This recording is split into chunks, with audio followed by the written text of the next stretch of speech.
अस्सलाम वालेकुम दोस्तों। आज जो है ना मैं पिंजरा बना रहा हूँ, क्योंकि हमारा इरादा जो है, मुर्गियाँ तो हमने बहुत पाली हुई हैं और कबूतर भी हैं और जो है ना वो तोते भी हैं। लेकिन अब मैंने ये पिंजरा तैयार किया है, ये देखें आप, सफाई सुथराई की है, इसको धोया साफ़ सुथरा पूरा पैक किया ऊपर से धूप से बचाने के लिए, क्योंकि हम ले आए हैं टर्की के बच्चे।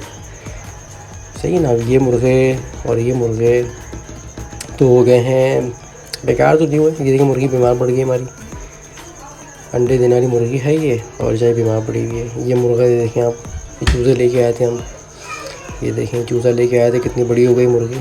बाकी कबूतर हैं जो कि अपने ही जगह पे रहेंगे, और ये लका है, कल लेके आए थे हम लोग, इसका अंदर गायब हो गया था, मादी आगे ये पड़ी मुर्गी कड़ी मादी है इसकी। तो इंशाल्लाह और चीज़ें भी लेके आएंगे बहुत जल्द।